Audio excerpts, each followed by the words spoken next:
Le studio de développement Cyanide s'est fait connaître avec le succès de la série Cycling Manager, un titre on ne peut plus sérieux. Mais on leur doit également le hack and slash matinée de RPG Loki, Chaos League basé sur la licence Warhammer, ainsi que l'adaptation DS de Runaway 2.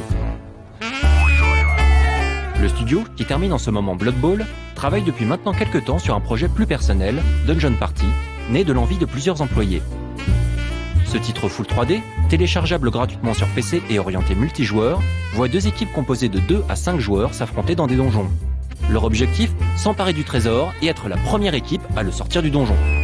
3 classes de personnages sont proposées pour le moment, avec leurs caractéristiques propres. Un concept on ne peut plus classique, né de multiples inspirations, mais détourné par un traitement humoristique et quelques idées très originales. Mais nous allons d'abord revenir sur les origines du projet Dungeon Party. L'idée de base, pour lui rendre l'hommage en quelque sorte, c'est pas moi qui l'ai eu, c'est un autre game designer de Cyanide, qui s'appelle Jean-Baptiste Druot. Et un matin, il est arrivé, il avait cette idée de personnage un petit peu délirant, qui rentrait dans un donjon et puis qui allait se battre pour sortir un trésor. Donc c'était juste ça, son idée, son concept de départ. Et puis moi j'ai trouvé que c'était intéressant, à ce moment-là on échangeait pas mal régulièrement nos idées en fait. Donc on a commencé un peu à délirer sur ça, à se dire tiens comment on pourrait le jouer, toutes ces choses-là. Et en même temps, on était de gros joueurs de Dota, on va dire, donc le mode pour Warcraft 3. Dota, alias Defense of the Ancients, est un mode de Warcraft 3, ou plutôt une map custom développée à l'aide du World Editor. Ce mini-jeu oppose 2 équipes de 1 à 5 joueurs, chacun incarnant un héros susceptible d'évoluer en cours de partie.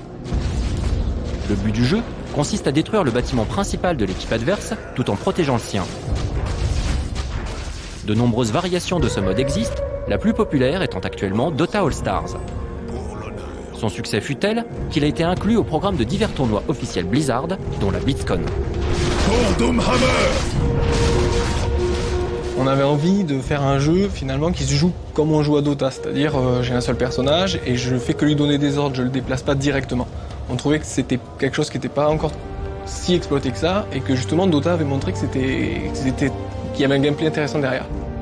Donc voilà, après on est parti sur dire on va faire ça, on a 2 équipes qui rentrent dans un donjon, il y a un trésor, elles essayent de le sortir et on le joue comme on joue à Dota. Donc j'ai mon personnage en vue du dessus et je clique pour le déplacer. Après les choses ont continué d'avancer, on a creusé. Au final, on contrôle de manière un petit peu différente que Dota. Plutôt que de bouger la caméra où on veut dans le décor, on est fixé sur notre personnage et on tourne autour. Après, c'est des choix qui ont été faits en fonction des envies et de ce qu'on voulait faire ressentir aux joueurs quand ils manipulaient le jeu. Mais le pitch de Dungeon Party ne se contente pas des fondations d'un Dota pour également se reposer sur un contexte totalement délirant. L'idée de départ de Jean-Baptiste, c'était des aventuriers un petit peu idiots, complètement barrés, qui rentraient dans un donjon. Donc c'était ça qui avait accroché en fait, c'était de dire pour une fois, on va proposer un truc sérieux, comme on voit de manière assez classique, il faut aller chercher un objet ou un drapeau, bon peu importe la représentation, sauf que on va le faire de manière avec beaucoup d'autodérision et très second degré, quoi. Actuellement dans le milieu du jeu vidéo, il n'y a que des jeux sérieux, Heroic Fantasy, dans lequel il faut absolument leveler son personnage le plus haut possible, montrer qu'on est les plus forts. Et nous, on n'avait justement pas envie de ça. On avait envie d'un jeu qui permette de mettre en relation des personnes en ligne et qui permette des phases de jeu de 5-10 minutes, tranquillement, pendant une pause déjeuner. En plus, on n'avait pas pour ambition de faire un jeu qui soit capable de concurrencer les gros jeux parce qu'on n'a pas forcément les moyens, mais on voulait proposer quelque chose d'amusant pour le joueur et on s'est dit que de le faire en déconnant, et puis aussi parce que de base on est plutôt déconneur, on est plutôt second degré, pas se prendre trop au sérieux tout en essayant de faire bien, ça nous convenait. Donc c'était aussi assez naturel de partir sur ça, quoi. Et l'humour du jeu s'est bien sûr concrétisé à travers son ambiance et surtout ses personnages loufoques. Une façon peut-être d'exorciser un certain ras-le-bol de l'heroic fantasy, comme une claque à sonner à un genre décidément trop présent, voire pesant dans le jeu vidéo. Il se trouve qu'on aime l'heroic fantasy, qu'on estime qu'il y a plein de façons de la traiter. Donc là on la traite déjà sur une version Games Workshop par exemple, très sérieuse, très noire. Cela dit, sur Blood Bowl, il y a déjà une touche d'ironie et d'humour. sortie de Loki, c'était déjà... Là, par contre, c'était très sérieux, très costaud, musclé, ça saignait. Donc là, on a pris le contre-pied inverse, et comme ça allait exactement, de toute manière, je suis totalement collé avec l'envie générale de l'équipe, de pas se prendre au sérieux et de s'amuser. Pour commencer, le design et l'imaginaire de Dungeon Party, l'essentiel, c'était ce qu'allaient jouer les joueurs. Donc c'était les héros. Le premier héros sur lequel je suis parti, c'est le magicien, et ensuite ça a été le voleur. Et la première skin du magicien, c'était très inspiré de Tortue Géniale de Dragon Ball 2. Et le voleur, lui, il avait déjà sa petite skin avec la cagoule trop grande. Ça, c'était le trait marquant du voleur. C'est quelle que soit sa skin, il aura toujours une cagoule trop grande sur lui. Et les références, les univers dans lesquels on est allé piocher au début pour le côté absurde, amusant, etc., ça a été Munchkin, le jeu de cartes, le donjon de Nullbuck, etc., etc. Donc tout ce genre d'univers un peu. Et puis les Monty Python, donc voilà, tout un tas de films qu'on apprécie. Et après, ça s'est élargi à tout et n'importe quoi. Y compris le football, avec cette petite référence à une certaine finale de Coupe du Monde, par exemple. Mais en dehors du magicien et du voleur, un troisième personnage, ou plutôt une troisième classe, est également proposé aux joueurs. La troisième classe, donc c'était le bourreau. On hésitait entre, au début, c'était soit le bourreau, soit le barbare. Donc on avait fait différents tests. On avait choisi le bourreau parce que le premier visuel qui était apparu, qui d'ailleurs n'avait pas été fait par moi, nous avait tous plu.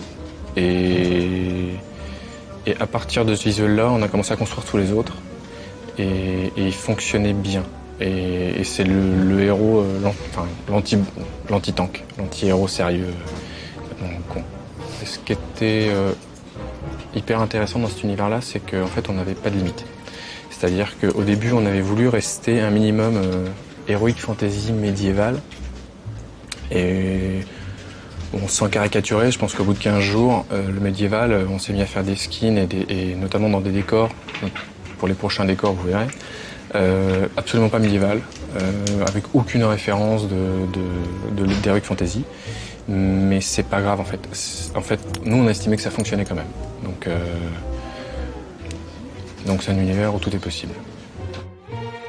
Mais ce côté décalé ne se limite pas au donjon, pour bien sûr toucher les costumes et autres accessoires des personnages qui, multi-obligent, pourront être customisés par les joueurs. Thomas Vauquelin, qui est notre directeur artistique, a travaillé là-dessus et a voulu donner vraiment des formes assez simples à nos personnages et des possibilités assez grandes à l'utilisateur pour pouvoir justement faire des personnages fantaisistes que l'on peut voir là actuellement en image. Donc donner n'importe quelle couleur à son armure et habiller son héros avec une bouée de sauvetage et des claquettes, avec d'autres customisations qui viendront et qui sont disponibles actuellement sur la boutique. L'humour du jeu se concrétise également à travers le concept de l'amour du trésor. Avant de pouvoir le sortir du donjon, il faudra en effet que l'équipe en sa possession se fasse aimer du trésor. Une idée clairement rigolote, qui au final tient davantage au game design du jeu qu'à son contexte délirant. C'est vrai que le concept est assez marrant, mais en fait l'idée d'origine c'était pas de faire un concept marrant sur ce coup-là, c'était d'avoir un mécanisme sérieux, puisque le principe qu'on s'était fixé, c'était ces deux équipes d'aventuriers qui vont chercher un seul trésor et qui ont une sortie. Du coup, au niveau du design du jeu, il y avait une contrainte, c'est qu'il fallait éviter qu'il y ait un moyen trop facile de gagner. C'est-à-dire si on n'avait pas mis d'amour, si on n'avait pas mis l'amour ou avoir quelque chose à gérer pour valider la sortie, il aurait été évident que la meilleure tactique c'était j'attends tranquillement à la porte de sortie, quand les autres arrivent, je les tue et je gagne facilement. Donc rapidement on est arrivé à dire il nous faut quelque chose qui s'incrémente, quelque chose qu'on gagne, et une fois qu'on en a assez, c'est bon, on peut confirmer comme ça. Et voilà, et après c'est le jeu de mots gameplay. C'est pour sortir avec le trésor, il faut être amoureux, il faut qu'il soit amoureux de nous. Voilà. Donc ça résume bien l'évolution de la conception du jeu. Une base sérieuse de gameplay, sauf que voilà, on le fait, les mots sont un peu idiots. On aurait très bien pu faire un truc super réaliste. Il faut avoir assez de magie ou des trucs comme ça, comme d'habitude. C'était histoire de changer quoi. Mais si la base de ce concept est donc sérieux, l'idée du trésor amoureux avait été davantage développée durant la phase de pré-production. On voulait que le trésor ait quand même une identité. En fait, tout à l'origine, on voulait que le trésor il s'exprime régulièrement pendant les parties, soit un être vivant en fait. Bon, pour l'instant on n'a pas pu le mettre en place parce qu'il faut faire des choix et ça c'est un choix d'ambiance. Pour l'instant on a privilégié le contenu qu'on pouvait faire. Si on peut, un jour on rajoutera ce genre de choses pour améliorer le délire, entre guillemets. Ce trésor, doté d'une voix et d'une personnalité, trouve néanmoins des réminiscences dans le jeu final, avec les défis que ce dernier lance aléatoirement aux joueurs en cours de partie. Ces défis, contraignant le gameplay en retournant la map ou en bloquant l'utilisation des sorts, par exemple, s'appellent les jeux du trésor, et sont là pour une raison bien précise. L'idée des jeux du trésor, c'est justement pas du tout quelque chose qui est détaché du reste, parce que c'est un événement que le joueur ne contrôle pas. Donc ça, c'était quelque chose d'important pour nous, c'était que le jeu soit pas répétitif, enfin le moins répétitif possible, puisque on allait proposer des maps limitées au début, on propose des classes limitées, donc étant donné que c'est un jeu très coopératif, les parties vont varier en fonction de nos équipiers, de la classe de nos équipiers, de l'habitude de jeu. On peut tenter de rusher, on peut tenter de défendre, on peut tenter d'y aller prudemment. Bon, on a différentes manières de jouer, mais l'élément aléatoire que le joueur ne contrôle pas, c'est quelque chose qui permet de dire cette partie, voilà, je suis obligé de faire avec ce qui se passe. Donc en fait, c'est une mécanique qui est indépendante de toutes les autres, mais en fait, elle influe sur tout. Quand le jeu qui interdit de lancer des sorts apparaît, je peux plus immobiliser mes adversaires, je peux plus les attirer vers moi quand je suis le bourreau par exemple, alors que c'est mon rôle. Donc attention, il faut se réadapter. Est-ce que j'essaye de courir vite, loin devant, prendre de l'avance pour pouvoir utiliser mes sorts quand le jeu s'arrête, ou est-ce que je continue de taper au risque de perdre du terrain? Je dois faire un choix qui est dépendante du jeu. Donc au final, c'est une mécanique que le joueur contrôle pas, mais qui vient influencer les mécaniques sur lesquelles lui il a une influence. En cours de production, un jeu évolue sans cesse, parfois pour des raisons de temps, mais aussi suite à des phases de test révélant des problèmes jusque-là invisibles. Le jeu, en fait, on l'a développé en même temps qu'on continuait de le concevoir en quelque sorte. C'est-à-dire qu'on fixait des éléments essentiels et on y jouait. Les premières versions du jeu, en fait, étaient quand même assez différentes par moment de la version finale. Je vais vous donner un exemple. Tout au début, on voulait que les joueurs se sentent vraiment dans le donjon et donc qu'il y ait une sensation d'être perdu un petit peu à l'intérieur des couloirs. Et comme on voulait quand même un jeu multijoueur, il fallait une minimap, il fallait un moyen si on est vraiment perdu, au final on s'ennuie. Donc on pouvait pas perdre les joueurs comme ça. Alors l'idée qui avait été émise, c'était plutôt que d'avoir la position de nos adversaires sur la map, la position de nos équipiers sur la map, on avait une zone d'écoute qui était limitée, et tous les déplacements qui étaient effectués dans cette zone d'écoute apparaissaient sur un cercle autour de l'écran, et nous renseignaient sur qu'est-ce qui bouge dans ce coin-là, qu'est-ce qui s'approche, le truc grossit, diminue, pour nous indiquer sur sa distance. Et on le voulait vraiment à écouter. C'est-à-dire que quand j'entends un son, d'abord c'était un point d'interrogation, et j'avais une action, j'écoute le son, pour essayer de le détecter. Et de l'autre côté, pour l'immersion dans le donjon, on voulait que la caméra soit totalement fixe. Je peux pas aller voir ce qui se passe plus loin que là où il y a mon personnage. Donc c'est ça qui rapproche le jeu d'un hack and slash en quelque sorte. Le perso est toujours au milieu de l'écran. Du coup, on fait tourner la caméra pour pas être bloqué par les couloirs et avoir un petit gameplay de gestion de son orientation qui fait que je peux faire des erreurs, être mal positionné et trouver ça gênant, mais parce que c'est moi qui ai mal géré l'angle de ma caméra. Mais tout ça mélangé, ça faisait qu'on avait des sons qui nous tournaient autour de l'écran, qu'il fallait cliquer dessus pour écouter, en plus se battre comme c'est ce qui se passait. Résultat, les premières fois, je pense qu'on avait à peu près 474 000 actions à faire par seconde, et c'était absolument ingérable. Donc ces choses-là ont été retirées. Maintenant, on a gardé le système de son, mais c'est déjà identifié, on sait si c'est un adversaire, si c'est un allié, ça aide juste à repérer, et finalement toute la partie écoute, la partie enfermement dans le donjon a petit à petit disparu, parce qu'on a privilégié le côté gameplay et PVP, donc il faut quand même avoir une stratégie, donc savoir où on est, pouvoir s'organiser. Dungeon Party est donc un jeu téléchargeable sur le net, destiné à évoluer au fil des mois, du moins s'il parvient à trouver son public et fidéliser une communauté de joueurs. Et là, ce ne sont pas les idées qui manquent. Les choses qui sont les plus demandées, puisque pour l'avenir, on a beaucoup d'idées, on a beaucoup de choses. Si je vous sors la liste de toutes les features que je trouverais intéressantes, on s'en sortira pas.